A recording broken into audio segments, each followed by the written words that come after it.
और देखिए एक बड़ी खबर आ रही है यहां पर यूक्रेन से जुड़ी हुई। रूस के रास्ते में यूक्रेन का हमला, 136वीं मोटराइज्ड राइफल ब्रिगेड पर हमला, रूसी सेना का मुख्य कमांड पोस्ट तबाह, हाइमार्स मिसाइल से सटीक निशाना लगाया गया।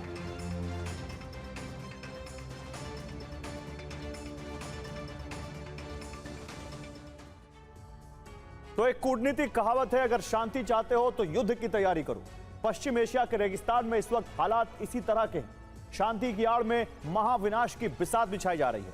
अक्सर जब बातचीत की मेज पर कूटनीति के मोहरे कमजोर पड़ने लगते हैं, तब बंदूकें और मिसाइलें अपनी जुबान खोल लेती हैं।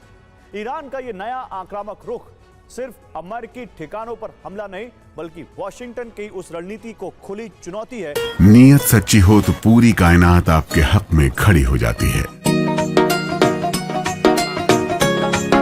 ਮਾਨ ਸਰਕਾਰ ਨੇ ਨਹਿਰੀ ਪਾਣੀ ਦੀ ਸਮੱਸਿਆ ਨੂੰ ਨਜਿੱਠਣ ਵਾਸਤੇ ਬਹੁਤ ਵਧੀਆ ਕੰਮ ਕੀਤੇ ਆ। ਸਾਡੇ ਖੇਤਾਂ ਨੂੰ ਪਾਣੀ ਪੂਰਾ ਲੱਗਣ ਲੱਗ ਪਿਆ ਜੀ। माझा, मालवा, दुआबा और पुआध के इलाके दुआएं दे रहे हैं। ਮਾਨ ਸਰਕਾਰ ਦਾ ਬਹੁਤ-ਬਹੁਤ ਧੰਨਵਾਦ ਕਰਦੇ ਹਾਂ।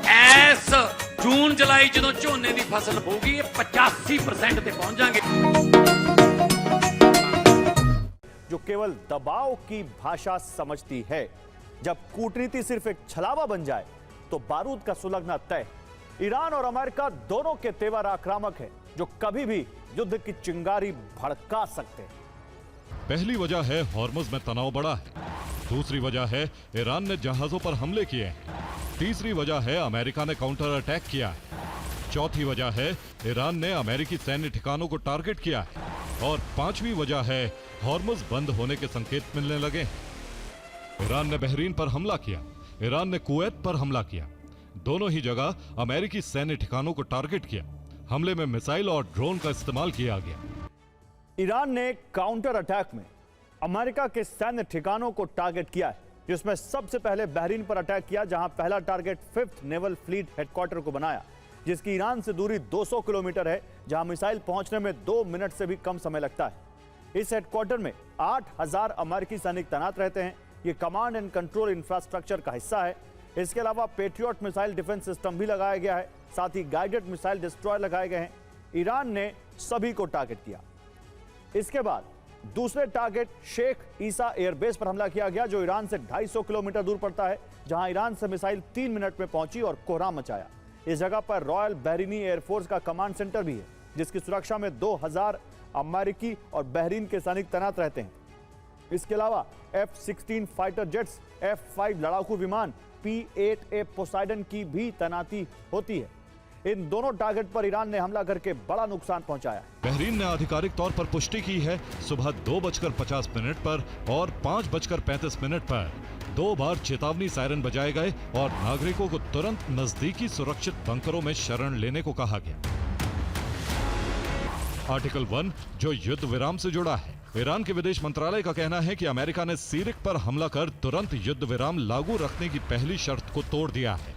इस पर ईरान ने धमकी दी है।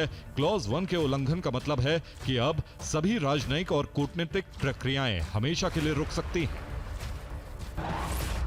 जबकि आर्टिकल 5 जो स्ट्रेट ऑफ हॉर्मुज़ खोलने और शांतिपूर्ण सुरक्षित प्रवेश से जुड़ा है, ईरान ने दावा किया है अमेरिका के इस हमले के बाद यह क्लॉज भी बेअसर हो गया है।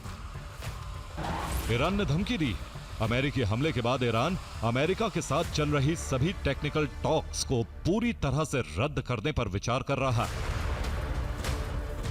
ट्रंप का नया परमाणु ब्लूप्रिंट है, जिससे ईरान में तबाही मचाई जा सकती है। अगर ईरान की राजधानी तेहरान पर परमाणु हमला हुआ तो विनाश के पहले स्तर में संपूर्ण विनाश होगा। इस स्तर को फायर बॉल ब्लास्ट भी कहते हैं। यह आधा से 1 किलोमीटर तक होगा। इसमें 1 से 1.5 लाख लोगों की मौत तुरंत हो सकती है। विनाश के दूसरे स्तर को थर्मल रेडिएशन ब्लास्ट कहा जाता है, जो भारी तबाही क्षेत्र होता है। इसका दायरा 1 से 3 किलोमीटर तक होता है। इसमें 3 से 6 लाख लोगों की मौत की आशंका है। विनाश के तीसरे स्तर को रेडियोधर्मी फॉलआउट कहा जाता है। यह जहरीली हवा का क्षेत्र होता है, जो 8 से 10 किलोमीटर फैल सकता है। इसमें 5 से 10 लाख लोग गंभीर रूप से बीमार हो सकते हैं।